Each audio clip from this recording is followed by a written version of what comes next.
I waited under the freeway overpass for some guy they called Slacker, listening to the cars go over my head.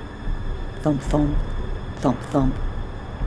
I was wondering what makes that thump sound, if there are bumps in the road or something, but I never been on that road or most others. Me and Mama didn't have a car. I was wondering, should I go on back in and ask for this Slacker guy again? But I was in that bar once already, and the bartender man, he threw me out. Said I would lose him his license. Said he would send the Slacker out to see me. Thump, thump. How long it would take him to come out and see me, I didn't know. I was thinking maybe I would just go on back to Rosalita's, give this up for the day. But it's a long walk back there. If I had bus fare, maybe I would have already been gone.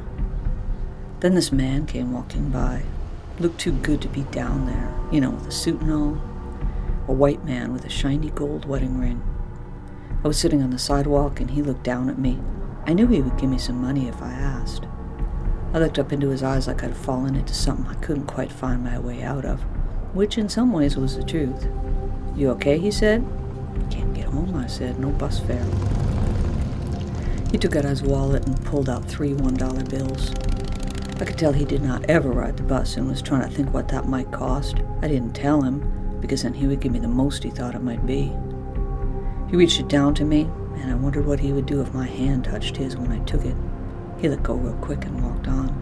That is a man who knows trouble when he scrapes by it. That's what I told myself while I watched him walk away. The next thing I knew, this white dude with his hair slicked back came out of the bar and said maybe he's Slacker and maybe not. All depends on who is asking. I said, I am asking, and then he figured maybe, yeah, that's who he is. I asked him, did he see my mama? And I told him about the scar she wore on her face, so that way he would know which mama she is. He said, yeah, maybe he might have made a sale to a person such as that, and maybe by now she would have gone on home to use up what she got. Like that answered everything. He said that to me and stared me down, and I said, shoot, Mr. Slacker, we don't live no place. Like, what was he thinking? Used to we had a real apartment, but that's been a long time now. He just shook his head and went back inside the bar. I walked to the bus stop, thinking it was good I had $3. Before I could even get there, this boy slapped me up against the brick of a place. No one around to see.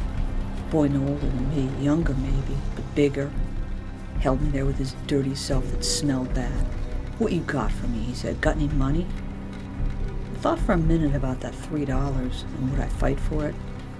I can take an ass whipping. I'd done so many times. But it was my birthday, and also I could not see getting my ass beat for $3. That white man with the shiny gold ring, where was he now when I needed him? I got $3, I said. Shit, that ain't no money, he said. So I said, fine, don't take it then. But he did take it.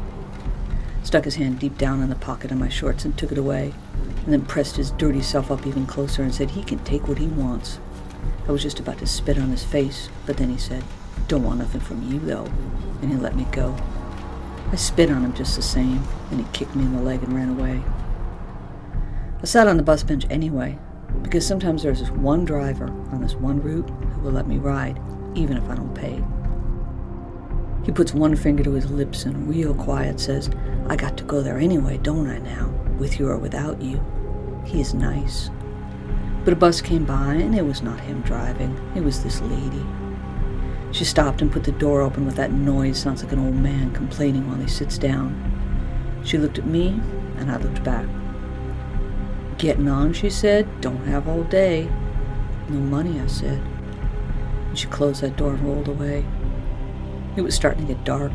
I'd been sitting on the bench a real long time. I knew there was one more place to look for Mama, but it was a long walk and not some place I really so much wanted to go. I was thinking maybe I did not need to find her quite that bad. Then the cop car stopped for me.